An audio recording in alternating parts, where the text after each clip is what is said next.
ഈ വീഡിയോ ഒരു deep analysis ആണ്. പ്രധാനമായിട്ട് അമേരിക്ക ഇറാന്റെ ഉള്ളിലേക്ക് നേരിട്ടിറങ്ങി അവരുടെ 2 പൈലറ്റുമാരെ റെസ്ക്യൂ ചെയ്ത് കൊണ്ടുപോയി. ഇതാണ് ഓപ്പറേഷൻ. വളരെ സിമ്പിൾ ആയിട്ട് നടന്ന ഓപ്പറേഷൻ ആണ്. പക്ഷെ വളരെ വളരെ ഡീപ്പ് ലെവലിൽ ഹൈ റിസ്ക് എടുത്ത് അമേരിക്ക ചെയ്തൊരു ഓപ്പറേഷൻ ആണ്. അത് ആഗോളതലത്തിൽ തന്നെ ഡിഫൻസ് മേഖലയുമായിട്ട് ബന്ധപ്പെട്ട എല്ലാ അനലിസ്റ്റുകളും അപ്രിഷിയേറ്റ് ചെയ്യുന്ന ഒരു പ്രവൃത്തിയാണ് അമേരിക്ക ചെയ്തത്. പക്ഷെ ഈ ഇൻസിഡന്റ് നടന്നത് കൊണ്ട് 2 രാജ്യങ്ങൾക്കും, അമേരിക്കയ്ക്കായാലും ശരി തന്നെ IRGCക്കായാലും ശരി തന്നെ, ഒരു തിരിച്ചറിവ് ഇപ്പൊ കിട്ടിയിട്ടുണ്ട്. ആ തിരിച്ചറിവിനെ കുറിച്ചാണ് ഈ അനാലിസിസ് നമ്മൾ നോക്കുന്നത്.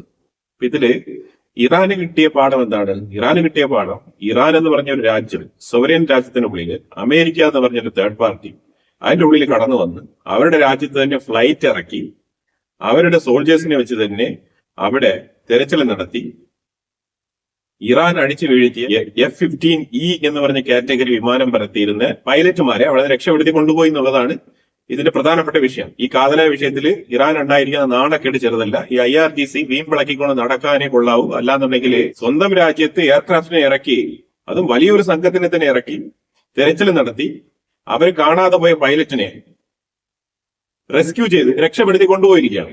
ഇത് നിസ്സാര കാര്യമല്ല. ഇത് ശരിക്കും പറഞ്ഞാൽ നാണക്കേടിന് മേൽ നാണക്കേട് തന്നെയാണ് IRGCക്ക്. ഒരു കാലത്തും മായ്ച്ചാലും മായ്ക്കാൻ പറ്റാത്ത രീതിയിലുള്ള ഒരു നാണക്കേട്. പൊതുവിലെ ഇറാൻ എല്ലാം തന്നെ തകർന്ന് തരിപ്പണമായിരിക്കുന്ന ഒരു അവസ്ഥയിലാണ്.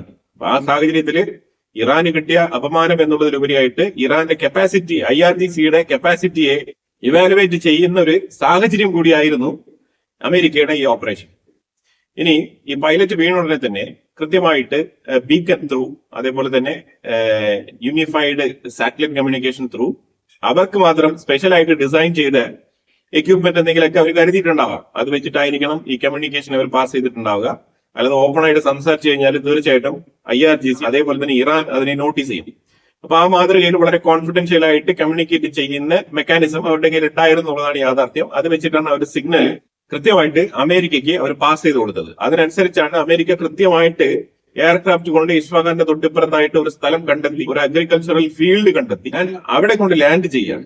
നമ്മൾ മനസ്സിലാക്കണം, നമുക്ക് അറിയാത്തൊരു സ്ഥലം, അറിയാത്തൊരു മേഖലയിൽ അറിയാത്തൊരു സ്ഥലം, പ്രത്യേകിച്ച് യുദ്ധം നടന്നുകൊണ്ടിരിക്കുന്ന ഒരു സാഹചര്യം, അപ്പോൾ എനിമി രാജ്യത്തിന്റെ ഉള്ളിൽ പോയിട്ട് ലാൻഡ് ചെയ്യാണ്. ആ ഒരു ബോൾഡ്നെസ് അത് വളരെ വളരെ ഇമ്പോർട്ടന്റ് ആണ്. ആ ഒരു കറേജിയസ് ആയിട്ടുള്ള ആ ഒരു പ്രവൃത്തി, അതാണ് നമ്മളിവിടെ മനസ്സിലാക്കേണ്ടത്.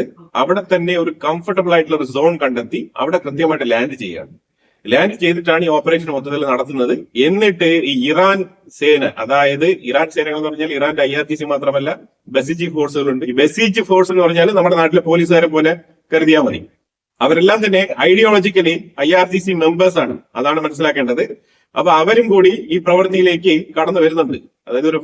അതായത് അമേരിക്കയുടെ ഒരു എയർക്രാഫ്റ്റ് ലാൻഡ് ചെയ്തിട്ടുണ്ട്. അവർക്കറിയാം അവർ F-15E എന്ന് പറഞ്ഞ ഒരു ഫൈറ്റർ ജെറ്റിനെ വെടിവെച്ച് വീഴ്ത്തിയിട്ടുണ്ട്.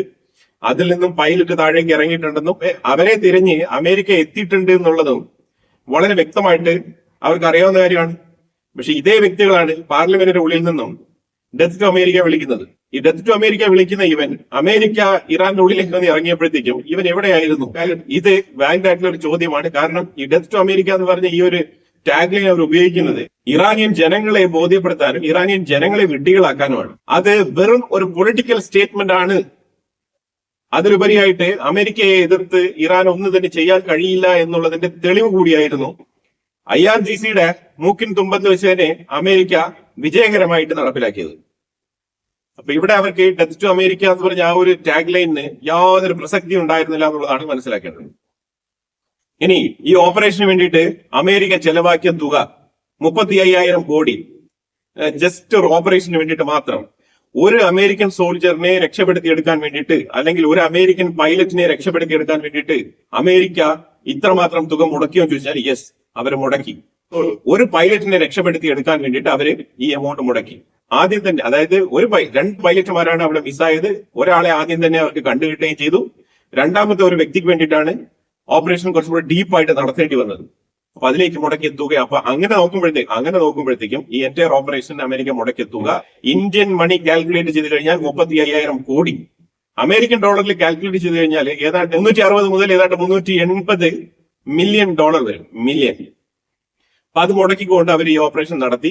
ആ റെസ്ക്യൂ മിഷൻ സക്സസ്ഫുള്ളി അവർ പൂർത്തീകരിച്ചു പോയി. പക്ഷെ ഇവിടെ ഒരു കാര്യം മനസ്സിലാക്കേണ്ടത്, അമേരിക്കൻ സൈഡിലേക്ക് നമ്മൾ നോക്കിക്കഴിഞ്ഞാൽ അവർക്ക് ചിന്തിക്കേണ്ട കുറെ വിഷയങ്ങൾ, അവർ ഈ ഒരു മിഷനിൽ നിന്ന് ഉൾക്കൊള്ളേണ്ട കുറെ പാഠങ്ങളുണ്ട്.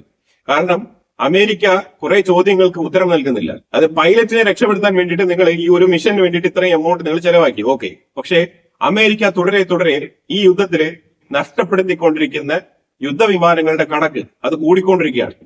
ഇത് നമ്പർ 1 ഫാക്ട് ആണ്. ഇത് പല മാധ്യമങ്ങളും ചൂണ്ടിക്കാണിക്കുന്നുണ്ട്. ശരിയാണ്, നിങ്ങൾ റെസ്ക്യൂ മിഷനിൽ വിജയകരമായിട്ട് തന്നെ കാര്യങ്ങളൊക്കെ പൂർത്തിയാക്കി, നന്നായി, അതൊക്കെ ഒരു സൈഡില് അപ്രിഷിയേറ്റബിൾ ആണ്.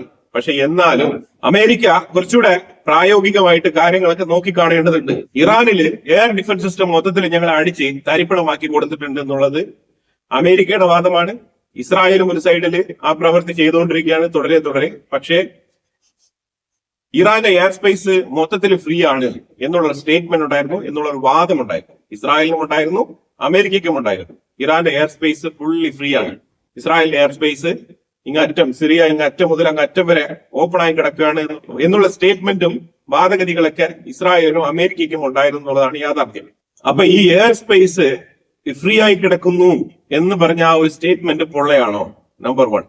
കാരണം അവരുടെ എയർ ഡിഫൻസ് സിസ്റ്റം വെച്ചിട്ടാണ് ഈ F-15E എന്ന് പറഞ്ഞ ഈ ഒരു ഫൈറ്റർ ജെറ്റിനെ അറ്റാക്ക് ചെയ്ത് വീഴ്ത്തിയിരിക്കുന്നത്. ഈ എയർ ഡിഫൻസ് സിസ്റ്റം എവിടെ നിന്ന് വന്നു, എപ്പോൾ ആക്ടിവേറ്റ് ആയി, ഏതാണ് അതിന്റെ ലൊക്കേഷൻ, ഇതുമായിട്ട് ബന്ധപ്പെട്ട വിവരങ്ങൾ നിങ്ങളുടെ പക്കലുണ്ടോ?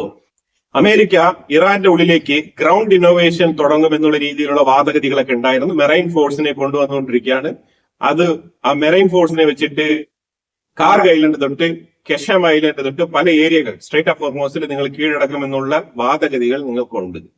അപ്പൊ ഇനി ഫർദർ ആയിട്ട് ഗ്രൗണ്ട് ഫോഴ്സിനെ ഇറക്കുമ്പോൾ ഒരു മിഷന് തന്നെ നിങ്ങൾക്ക് ഏതാണ്ട് 400 മില്യൺ ചെലവാക്കേണ്ടി വന്നെങ്കിൽ ഒരു ഗ്രൗണ്ട് ഓപ്പറേഷൻ ഇറാന്റെ ഉള്ളിൽ നടത്തിക്കൊണ്ട് അത് വിജയകരമായിട്ട് പൂർത്തീകരിക്കാനുള്ള ഫണ്ട് അമേരിക്കയുടെ കയ്യിലുണ്ടോ? നമ്പർ 2. കാരണം അതിന്റെ ചെലവ് എത്രയായിരിക്കും? ഭീമമായ ചെലവായിരിക്കും. ഇപ്പൊ തന്നെ സെനറ്റിന്റെ ഉള്ളിൽ 1.2 ട്രില്യന് വേണ്ടിയിട്ട് ബഡ്ജറ്റ് ഓപ്പൺ ചെയ്തിട്ട് വെയിറ്റ് ചെയ്തിരിക്കുകയാണ്. അത് പാസ്സായി കിട്ടണം എന്നുണ്ടെങ്കിൽ ഇനി നിരവധി കടമ്പകൾ കടക്കേണ്ടതുണ്ട്, ചർച്ചകൾ ഒരുപാട് നടത്തേണ്ടതുണ്ട്. അതിനു വേണ്ടിയിട്ടുള്ള കൺവിൻസിംഗ് ആയിട്ടുള്ള എക്സ്പ്ലനേഷൻസ് ഒരുപാട് അമേരിക്കൻ കോൺഗ്രസിന്റെ ഉള്ളിൽ നിരത്തേണ്ടതുണ്ട്. എന്നാൽ മാത്രമേ ഈ 1.2 ട്രില്യൺ റിക്വസ്റ്റ് ചെയ്ത ഫണ്ട് തന്നെ കിട്ടുകയുള്ളൂ. ആ സാഹചര്യത്തിൽ എങ്ങനെയാണ് ഈ യുദ്ധം ഇത്രമാത്രം എക്സ്പെൻസീവ് ആയിട്ട് മുന്നോട്ട് കൊണ്ടുപോകാൻ പോകുന്നത്? ഈ മാതൃകയിൽ 2 രാജ്യങ്ങൾക്കും 2 തരത്തിലുള്ള തിരിച്ചറിവുകൾ കിട്ടിയിട്ടുണ്ട്. നടന്നത് വളരെ എഫക്റ്റീവ് ആയിട്ടുള്ള ഓപ്പറേഷൻ ആണെങ്കിലും അതുകൊണ്ടുണ്ടായ തിരിച്ചറിവുകൾ വളരെ വലുതാണ്. ഇന്നലെ രാത്രി തന്നെ JD വാൻസും അസീം മുനീർ, പാകിസ്ഥാന്റെ മിലിറ്ററി ചീഫ് ആയിട്ടുള്ള അസീം മുനീറും തമ്മിൽ മണിക്കൂറോളം ചർച്ച നടത്തി എന്നുള്ള ഒരു സ്റ്റേറ്റ്മെന്റ് പുറത്തു വന്നിട്ടുണ്ട്. ആരുമായിട്ടാണ് ചർച്ച നടത്തിയത്? ഇവർ രണ്ടുപേരും കൂടി ചേർന്നിട്ട് ഇറാന്റെ ഫോറിൻ മിനിസ്റ്റർ അബ്ബാസ് അരക്ചിയുമായിട്ടാണ് ചർച്ച നടത്തിയത് എന്നുള്ള വാർത്തയാണ് പുറത്തു വരുന്നത്. പക്ഷേ ഇറാന്റെ സൈഡിൽ നിന്നും ഇതുമായിട്ട് ബന്ധപ്പെട്ട കൺഫർമേഷൻസ് ഒന്നും പുറത്തു വന്നിട്ടില്ല. അതിലുപരിയായിട്ട് എപ്പോഴൊക്കെ ഇങ്ങനത്തെ ചർച്ചകൾ നടക്കുന്നുണ്ടോ അതിന് പിറ്റേ ദിവസം അങ്ങനെ ഒരു ചർച്ചയെ നടന്നിട്ടില്ല എന്ന് പറയുന്ന സ്വഭാവമാണ് ഇറാനുള്ളത്. അപ്പൊ ഇതുവരെ ഇറാന്റെ സൈഡിൽ നിന്നും അങ്ങനെ ഇതിനെ റിജക്ട് ചെയ്തുകൊണ്ടുള്ള സ്റ്റേറ്റ്മെന്റ് പുറത്തു വന്നിട്ടില്ല. പക്ഷെ അതേസമയം ഇതിനെ അംഗീകരിച്ചുകൊണ്ടുള്ള സ്റ്റേറ്റ്മെന്റ് പുറത്തു വന്നിട്ടില്ല. പാകിസ്ഥാൻ എന്നുണ്ടെങ്കിൽ പാകിസ്ഥാൻ പറഞ്ഞിരിക്കുന്നത് ഞങ്ങൾ ഓവർനൈറ്റ് വെളുക്ക ചർച്ച നടത്തി 45 ദിവസത്തിനുള്ളിൽ ഗാസയിൽ എങ്ങനെയാണോ സ്റ്റേജ് 1 സ്റ്റേജ് 2 എന്ന് പറഞ്ഞുകൊണ്ടുള്ള ഒരു പീസ് ട്രീറ്റി തയ്യാറാക്കിയത് അതേ മാതൃകയിൽ ഒരു ഡീൽ ഫേസ് 1 ഫേസ് 2 എന്നുള്ള തരത്തിൽ തയ്യാറാക്കുമെന്നാണ് പറഞ്ഞിരിക്കുന്നത്. 45 ഡേയ്സ് ആണ് പ്രൊപ്പോസ് ചെയ്തിരിക്കുന്നത്. അപ്പൊ അതിന് പ്രാഥമികമായിട്ട് മുന്നോട്ട് വെക്കുന്ന പോയിന്റിൽ number 1 straight of Hormuz open ചെയ്യുക എന്നുള്ളതാണ്. പക്ഷേ ഇറാൻ ആണെന്നുണ്ടെങ്കിൽ ഇന്ന് രാവിലെ കൂടി പറഞ്ഞിട്ടുണ്ട് സ്ട്രേറ്റ് ഓഫ് ഹോർമോസ് ഞങ്ങൾ തുറക്കില്ല, സ്പെഷ്യലി ഇസ്രായേലിനും അമേരിക്കയ്ക്കും ഒരു പെർമിഷനും ഇല്ല എന്നാണ് പറഞ്ഞിരിക്കുന്നത്. അപ്പൊ ഇങ്ങനെ മുന്നോട്ട് പൊയ്ക്കൊണ്ടിരിക്കുന്ന സാഹചര്യത്തിൽ എങ്ങനെയാണ് ചർച്ച നടന്നു എന്ന് നമുക്ക് പ്രത്യക്ഷത്തിൽ വിശ്വസിക്കാൻ കഴിയുന്നത്? പ്രത്യേകിച്ച് പാകിസ്ഥാൻ പറയുന്ന സ്റ്റേറ്റ്മെന്റ് മുഖവിലേക്ക് എടുക്കാനേ കഴിയില്ല എന്നുള്ളതാണ്.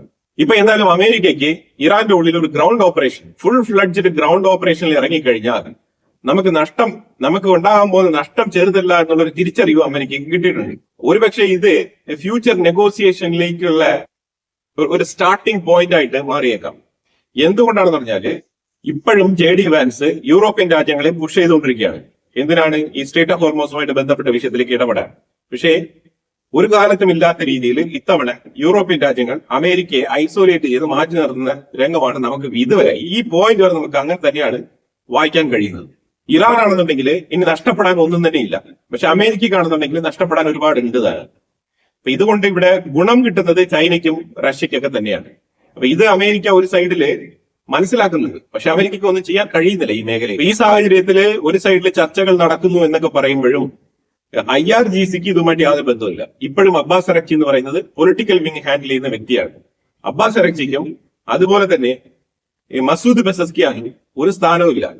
ഇത് IRGCയുടെ വളരെ സീനിയർ പൊസിഷനിലുള്ള 2 പേരെ എലിമിനേറ്റ് ചെയ്തിട്ടുണ്ട് ഇസ്രായേൽ.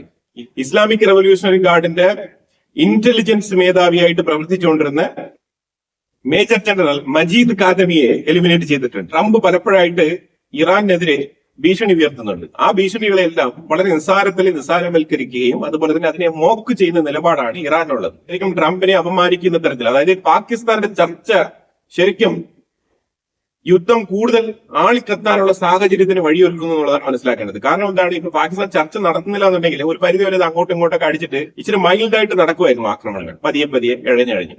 പക്ഷേ ഇതിനാക്കം കൂട്ടുന്ന രീതിയിൽ പാകിസ്ഥാൻ ഇടയ്ക്കിടയ്ക്ക് വന്നിട്ട് ഈ മീഡിയേഷൻ എന്നൊക്കെ പറഞ്ഞുകൊണ്ട് അങ്ങോട്ടും ഇങ്ങോട്ടും മീഡിയേറ്റ് ചെയ്യുക, പിന്നെ അത് ഇറാൻ റിജക്ട് ചെയ്യുന്ന സാഹചര്യം. ഇറാൻ ആണെന്നുണ്ടെങ്കിൽ ഞങ്ങൾ അങ്ങനെ ഒരു ചർച്ചയെ നടത്തിയിട്ടില്ല എന്നുള്ള അവസ്ഥയിലേക്കാണ് മാറുന്നത്. അങ്ങനെ മലക്കം പറയുന്ന സാഹചര്യത്തിൽ ഇറാനെതിരെയുള്ള ട്രംപിന്റെ സ്റ്റേറ്റ്മെന്റുകൾ അതിരൂക്ഷമായ നിലയിൽ പുറത്തു വരുന്നുണ്ട്. അതിനെ കളിയാക്കുന്ന തരത്തിൽ മോക്ക് ചെയ്തുകൊണ്ടുള്ള പകരത്തിന് പകരമുള്ള സ്റ്റേറ്റ്മെന്റുകൾ ഇറാൻ സൈഡിൽ നിന്ന് വരുന്നുണ്ട്. അപ്പൊ അതിന് പ്രകോപിതനായി അമേരിക്കയും ഇസ്രായേലും വീണ്ടും അതിരൂക്ഷമായ നിലയിലുള്ള ആക്രമണങ്ങളാണ് ഇറാന്റെ ഉള്ളിൽ കാഴ്ചവെക്കുന്നത്. അപ്പൊ ഇത് ശരിക്കും പറഞ്ഞാൽ യുദ്ധം ഇടയ്ക്കിടയ്ക്ക് ആളിക്കെത്താനുള്ള സാഹചര്യമാണ് പാകിസ്ഥാന്റെ ചർച്ച കൊണ്ട് നടക്കുന്നത്. അല്ലാതെ ഇതുകൊണ്ട് ഒരു ഉപയോഗം ഉണ്ടെന്ന് തോന്നുന്നില്ല. പല അനലിസ്റ്റുകളും ഇതുമായിട്ട് ബന്ധപ്പെട്ട വിലയിരുത്തലുകൾ നടത്തി കഴിഞ്ഞു. കാരണം പാകിസ്ഥാനെ കൊണ്ട് എഫക്റ്റീവ് ആയിട്ടുള്ള ഒരു ചർച്ച നടത്താൻ പറ്റുന്നില്ല എന്നുള്ളതാണ് നിലവിലെ വിലയിരുത്തലുകൾ.